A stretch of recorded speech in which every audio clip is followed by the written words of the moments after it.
Christianity in Ethiopia dates to the 1st century AD, arguably the first nation in the world to accept Christianity, and this long tradition makes Ethiopia unique amongst sub-Saharan African countries. Christianity in this country is divided into several groups. The largest and oldest is the Ethiopian Orthodox Tewahedo Church, is an Oriental Orthodox church in Ethiopia that was part of the Coptic Orthodox Church until 1959, when it was granted its own patriarch by Coptic Orthodox Pope of Alexandria and Patriarch of all Africa Cyril V, the only pre-colonial Christian church of Africa. The Ethiopian Church has a membership of between 40 and 45 million, the majority of whom live in Ethiopia, and is thus the largest of all Oriental Orthodox churches. Next in size of the various Protestant congregations, who include 13.7 million Ethiopians. The largest Protestant group is the Ethiopian Evangelical Church Meccain Jesus, with about 5 million members.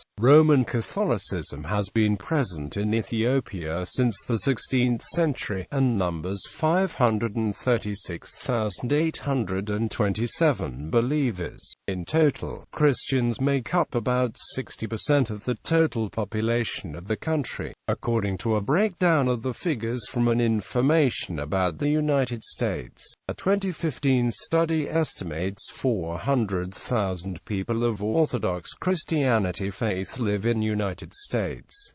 Christian roots. Although Christianity existed long before the rule of King Azanab the Great of the Kingdom of Aksum, the religion took a strong foothold when it was declared a state religion in 330 AD. Pinpointing a date as to when Christianity emerged in Ethiopia is uncertain. The earliest and best-known reference to the introduction of Christianity is in the New Testament, when Philip the Evangelist converted an Ethiopian court official in the 1st century AD.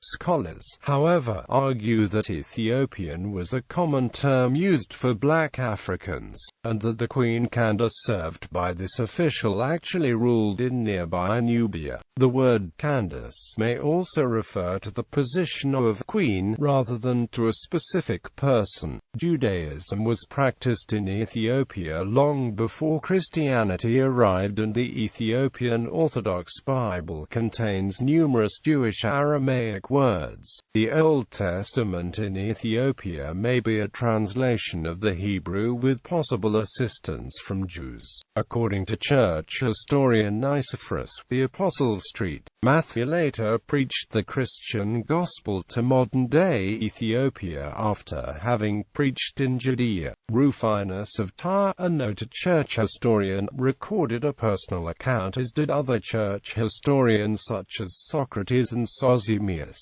The Garima Gospels are thought to be the world's oldest illuminated Christian manuscripts. Frumentius, after being shipwrecked and captured at an early age, Frumentius was carried to Aksum, where he was treated well with his companion Edsius. At the time, there was a small population of Christians living there who sought refuge from Roman persecution. Once of age, Frumentius and Edsius were allowed to return to their homelands. However, they chose to stay at the request of the Queen. In doing so, they began to secretly promote Christianity through the lands. During a trip to meet with church elders, Frumentius met with Athanasius, Archbishop of Alexandria, who was second in line to the Pope. After recommending that a bishop be sent to proselytize, a council decided that Frumentius be appointed as a bishop for Ethiopia. By 331 AD, Frumentius returned to Ethiopia. He was welcomed with open arms by the rulers, who were at the time not Christian. 10 years later, through the support of the kings, the majority of the kingdom was converted and Christianity was declared the official state religion. Spread of Christianity in Ethiopia. The Syriac Nine Saints and Sadkan missionaries expanded Christianity far beyond the caravan routes and the royal court through monastic communities and missionary settlements from which Christianity was taught. The efforts of the Syriac missionaries facilitated the church's expansion deep into the interior and caused friction with the traditions of the local people. The Syriac missions also served as permanent centers of Christian learning in which Syriac monks finally began to translate the Bible and other religious texts from Greek into Ethiopic so that their converts could actually read Scripture. These translations were vital to the spread of Christianity, no longer a religion for the small percentage of Ethiopians who could read Greek. Throughout Ethiopia, with the translation of Scripture into Ethiopic allowing for common people to learn about Christianity, many of the local people joined the Syriac missions and monasteries, received religious training through monastic rule based around communalism, hard work, discipline, obedience, and asceticism, and caused the growth of the church's influence, especially among young people who were attracted to the mystical aspects of the religion. Newly trained Ethiopian ministers opened their own schools in the parishes and offered to educate members of the congregations. Ethiopian kings encouraged this development because it gave more prestige to the Ethiopian clergy, attracting even more people to join, which allowed the church to grow beyond its origins as a royal cult to a widespread religion with a strong position in the country. By the beginning of the 6th century, there were Christian churches throughout northern Ethiopia. King Caleb of the Aksumite kingdom led crusades against Christian persecutors in southern Arabia, where Judaism was experiencing a resurgence that led to persecution of Christians. King Caleb's reign is also significant for the spread of Christianity among the Agar tribes of central Ethiopia. Christianity has also spread among Muslims. A 2015 study estimated some 400,000 Christians from a Muslim background in the country, most of them Protestants of some form. Alexandria and the early Aksumite Church. During the 6th century, the Patriarchate of Alexandria encouraged the clerical immigration to Aksum and a program of careful recruitment of religious leaders in the kingdom to ensure that the rich and valuable diocese of Aksum remained under the control of the Alexandrian Patriarchate. The kings and bishops who encouraged these settlements assigned missionaries to appropriate areas in Aksum. They donated money to communities and religious schools while protecting their occupants from local anti-Christians. Students of the schools were recruited, ordained, and sent to work in parishes in new Christian areas. There is little evidence about the activities of the daily life of the early Aksumite Church, but it is clear that the essential doctrinal and liturgical traditions were established in the first 4 centuries of its creation. The strength of these traditions was the main driving force behind the Church's survival despite its distance from its patriarch in Alexandria. Judaism, Christianity, and the Solomonic dynasty. The Kebra Nagast is considered holy scripture in Ethiopia and is available in print. The Solomonic dynasty's legendary origins come from an Ethiopian myth called the Kebra Nagast. According to the story, Queen Makeda, who took the Ethiopian throne in the 10th century BC, traveled to Jerusalem to learn to be a good ruler from King Solomon, who was famous worldwide for his wisdom and capabilities as a ruler. King Solomon agreed to take Makeda as his student and taught her how to be a good queen. Queen Makeda was so impressed with Solomon that she converted to Judaism and provided Solomon with many gifts. Before Makeda returned home, the two had a son together. Solomon had a dream in which God said that his and Makeda's son would be the head of a new order. In response, he sent Makeda home but told her to send the son back to Jerusalem when he came of age to be taught Jewish law and law. Makeda did as she was told, and sent Menelik the son to Jerusalem to be taught by Solomon, who offered to make him the prince of Jerusalem. However, Menelik declined and instead returned to Ethiopia, anointed by his father and God to be the king of Ethiopia. The Kebra Negist exemplifies the importance of Judaism, and subsequently, of Christianity to the Ethiopian people, serving as a source of Ethiopian national pride and providing a justification for the idea of Ethiopians as a chosen people of God. More importantly to the Solomonic dynasty, however, it provided the grounds for the restored Solomonic Empire, surnamed because of its renewed fervor for the connection of King Solomon to Ethiopian royalty, which began under Emperor Yekuno Amlik and was ruled and justified by Christianity until the late 20th century. The Muslim city of Yefat was conquered by Ethiopia in 1270 under Yekuno Amlik, which caused officials in Cairo to use their influence to prevent a new bishop from being sent to Ethiopia.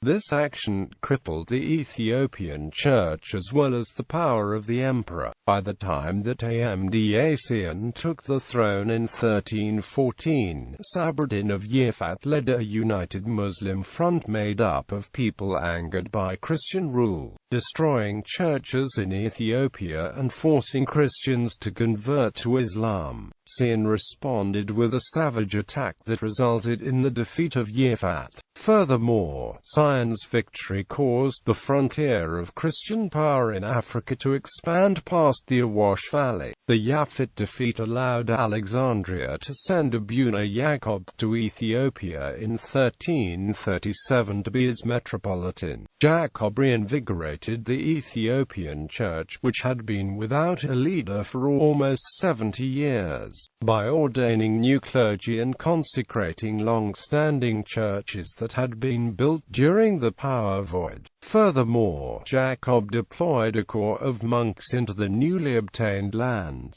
These monks were often killed or injured by the conquered people, but, through hard work, faith, and promises that local elites could keep the positions through conversion, the new territories were converted to Christianity. The Sabbatarian controversy. One of the more fervent monks appointed by Abuna Jacob was Abba Eustatus. Eustatus designed a monastic ideology stressing the necessity for isolation from state influences. He insisted that the people and the church return to the teachings of the Bible. Eustatus's followers were called Eustathians or Sabbatarians, due to their emphasis on observing the Sabbath on Saturday. Church and state officials united to denounce Eustatus, but they were unable to discredit him because he avoided serious sins, and they were unable to effectively argue against him due to his knowledge of Scripture. Frustrated, the church and state officials simply declared him a deviant due to his love for Old Testament customs that were falling out of favor in the Alexandrian Church in the 13th century. Eustatus and his followers were persecuted, and Eustatus himself died in exile in Armenia in 1352. The Eustathians retreated into remote northeastern Ethiopia to escape the society that refused to ordain them, drove them out of churches,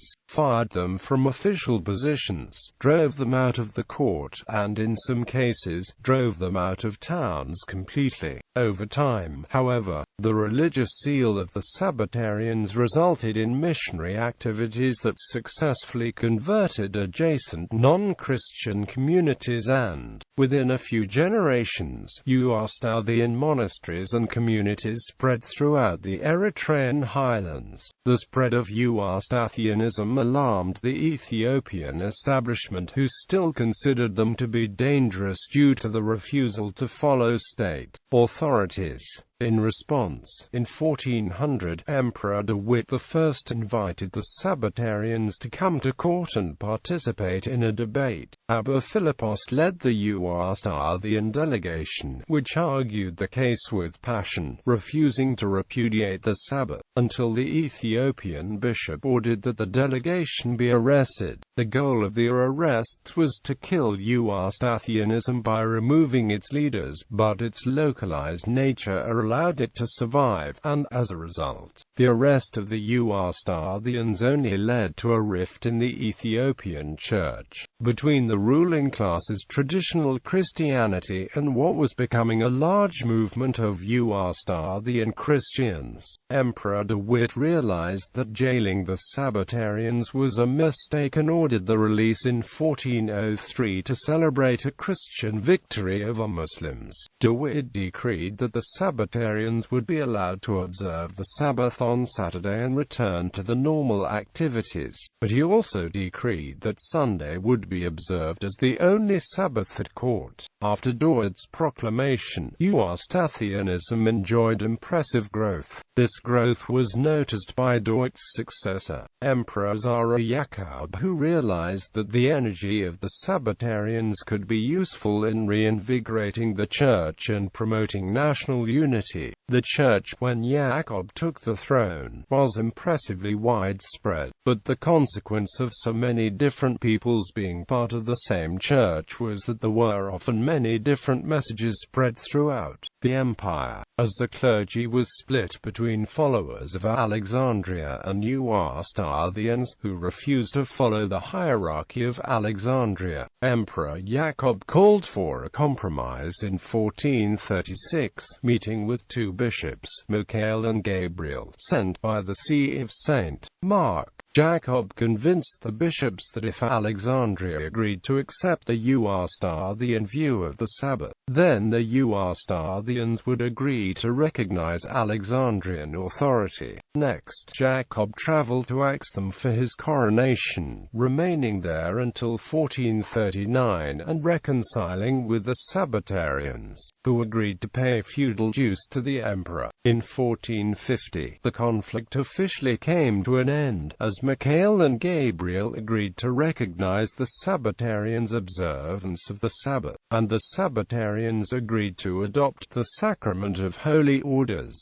which they had previously considered to be illegitimate due to its dependence on the authority of the Church in Alexandria. Isolation as a Christian nation. With the emergence of Islam in the 7th century, Ethiopia's Christians became isolated from the rest of the Christian world. The head of the Ethiopian Church has been appointed by the Patriarch of the Coptic Church in Egypt, and Ethiopian monks had certain rights in the Church of the Holy Sepulchre in Jerusalem. Ethiopia was the only region of Africa to survive the expansion of Islam as a Christian state.